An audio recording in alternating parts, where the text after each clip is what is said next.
Hello Mega Blocks you lovers, and today we're going over two unique figures that I think you guys should add to your collections, or you may already have them. So starting off is the Elite Zealot.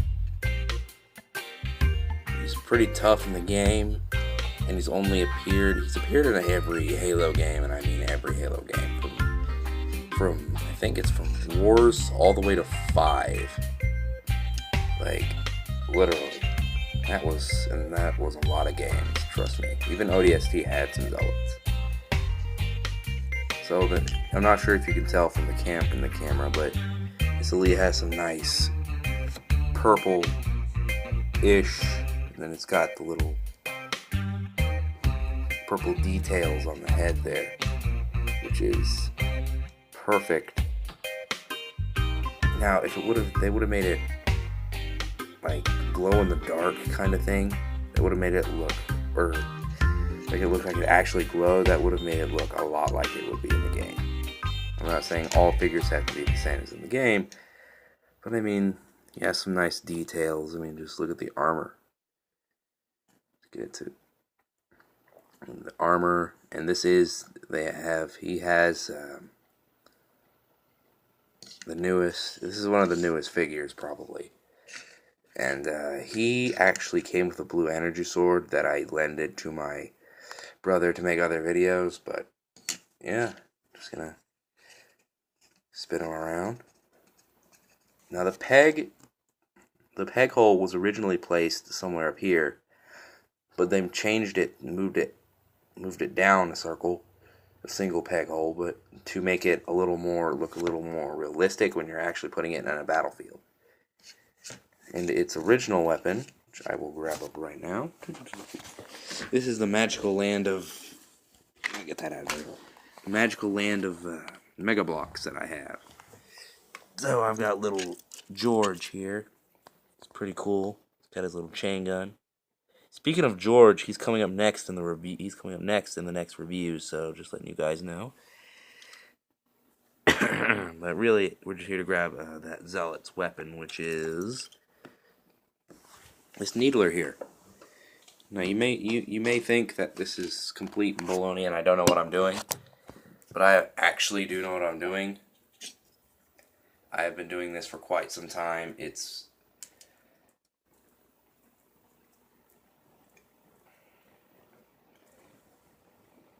been my hobby since I bought my first set. Yeah, so here it is.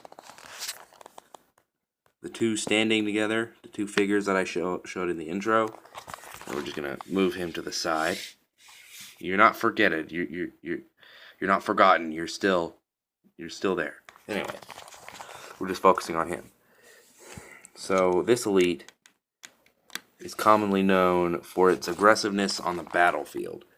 Now this isn't because it's not because of its rank, but it's more of like an honor factor. If it's not brutal in battle, then it has to be something else. It can't be soft. I mean, why would it be soft, you know? And the head movements for this figure, when I got it, were just perfect. It moved so smoothly, it looked like I could put a stop motion up about it. In fact, if I just edited out my hand, I could probably make it look like he's actually moving his head, moving his weapons and stuff.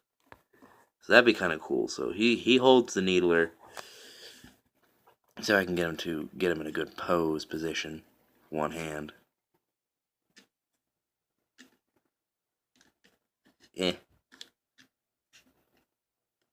There we go. Got him into a pose position. So there's our pose. Okay, so on to the next figure, which we have here is our Elite Miner. Now, many of you say, no, it's a general, or I think it's a general. I'm not sure. I think it's a miner, but I'm pretty sure it's probably a high. No, it's a miner. Never mind. Just by the shoulder pads. Generals have a lot bigger shoulder pads, especially it's like the Zealots, but it's more in the same armor body plating that they have the little head, same as the miner. But But the miners usually carry plasma rifles for Halos 1, 2, and 3. Wars and Reach. In Halo 4, they carry storm rifles, needlers, or the very rare carbine. So this guy has a turquoise finish to him. He's a very unique figure because of the arm movement that I got when I came with him. And he actually has a little detail that not many other figures have, which is the ability to keep a weapon held in his hand even when he's upside down. Now, most figures would lose their weapon, but he has such grip on his feet and his hands, he can be upside down even if I shake him pretty much. He will stay on there. He is just invincible.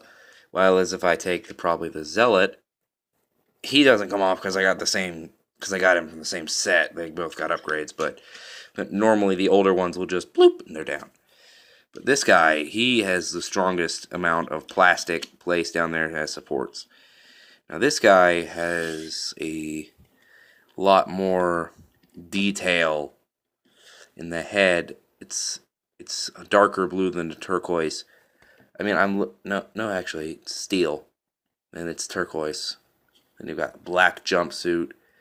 I just wish they didn't have like so much skin coming off. I just wish they had a little bit of black painted right where my little thumb, where my thumb is, where I'm pointing at, and then on the neck a little bit, coming up on the neck a bit more, and then kind of hide that neck space right there. That would do it for me. So there's his pose. So I'm just gonna, same as the Zealot, he got a different peg pose, and there's a little bit of steel right there. Nice bit of steel. And this guy also has the articulated arms and legs and head. No, it's a completely. But this guy has an ability that I didn't think. His hat can come off, but I'm not. His hat can come off. I'm horrible at taking elite hats off. But yeah, you'll get the drift. So these two figures are something definitely you should buy because if they're put together about like this, they look like they're actually going to war together. So yeah, I'll see you guys in the next review, and I will actually have a vehicle set coming up. So yeah, see you later.